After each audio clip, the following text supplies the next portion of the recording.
Flexi రహిత కాకినాడ నిర్మాణమే లక్ష్యంగా Kakinada municipal corporation town planning విభాగం ఆధ్వర్యంలో శనివారం అవగాహన ర్యాలీ నిర్వహించారు. డిప్యూటీ సిటీ ప్లానర్ కృష్ణారావు అధ్యక్షతన సర్పవరం జంక్షన్ నుంచి భానుగుడి జంక్షన్ వరకు జరిగిన ఈ ర్యాలీలో Kakinada municipal corporation commissioner NVV Satyanarayana పాల్గొన్నారు.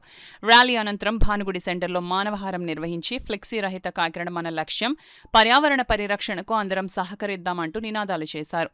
ఈ సందర్భంగా కమిషనర్ ఎన్వివి సత్యనారాయణ మాట్లాడుతూ ప్రభుత్వం ప్రజలు కలిసి పనిచేస్తేనే ఫ్లెక్సీ రహిత కాకినాడను నిర్మించగలమని అన్నారు. నిబంధనలకు అనుగుణంగా 200 మైక్రాన్లకు పైబడిన అనుమతితో కూడిన ఫ్లెక్సీలను మాత్రమే ఏర్పాటు చేయాలని, అనుమతి లేకుండా ఫ్లెక్సీలు ఏర్పాటు చేయడం చట్టవిరుద్ధమని హెచ్చరించారు.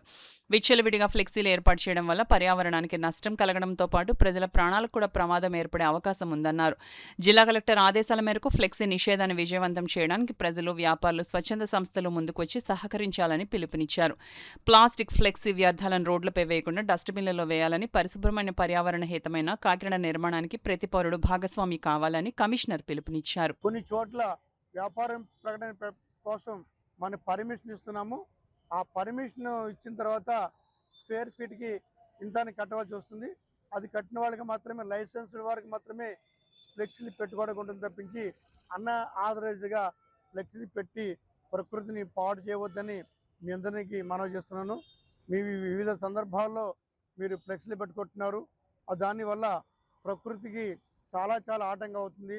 అదేవిధంగా ప్రజలకు కూడా చాలా ప్రమాదాలకు గురవుతున్నారు. గౌరవ కలెక్టర్ గారి యొక్క ఆదేశాల మేరకు మరి ఈ ఫ్లెక్సీని నిషేధించడానికి కాకినాడ ప్రజలు, వర్తకులు, స్వచ్ఛ సంస్థలు అందరూ కూడా ముందుకొచ్చి సహకరించవలసిందిగా మీ అందరినీ మనవి చేస్తున్నానండి. ఇంకొకటి ఏంటంటే, తర్వాత మరొకటి నగరానికి సంబంధించిన విషయాల్లో మనకి లైటినింగ్ విషయంలో చిన్న ఇష్యూ వస్తుందండి. అంటే ఈవినింగ్ 6:30 తర్వాత కొన్ని 6 తర్వాత కొన్ని లైట్ వెలుగుతున్నాయి.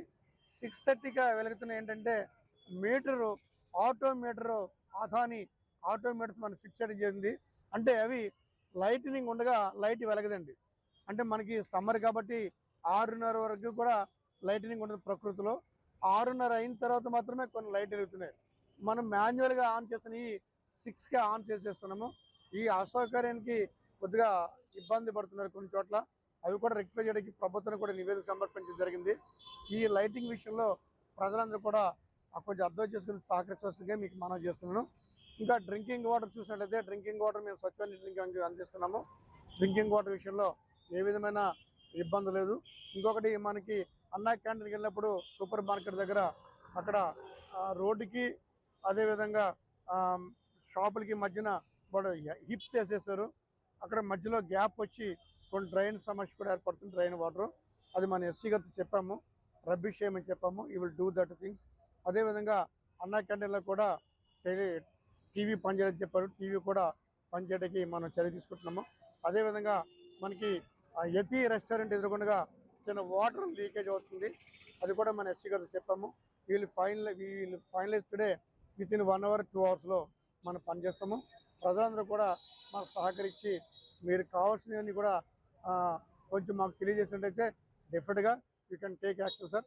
అదేవిధంగా కొన్ని చోట్ల ఆ చెట్లు, కరెంట్ స్తంభాలకి ఇవి మనకు వైరింగ్ మొక్కలు వచ్చేస్తున్నాయి. అవి యాక్చువల్గా electrical department they have to do that things. అయినప్పుడు మనం కొన్ని చేస్తున్నాము. ఎలక్ట్రికల్ డిపార్ట్మెంట్ వారు ప్రత్యేకంగా చేయవలసిందిగా కోరుచున్నాము. అట్లా విధంగా కొన్ని చోట్ల డిపార్ట్మెంట్ వారు ట్రీస్ని లైన్ కట్ట వచ్చి తీసేస్తున్నారు. అవి కూడా వారు రిమూవ్ చేయాలి. అవి రిమూవ్ చేయవలసిందిగా వారు కూడా ఎక్కువ చేస్తున్నాము. మేము వారు కలిసి సహాయం చేసుకున్నట్లయితే అవి కూడా కొంచెం క్లీన్ అవుతుంది. ఇప్పుడు డ్రైన్లో కూడా ఎప్పటికప్పుడు మరి క్లీన్ చేస్తున్నాం.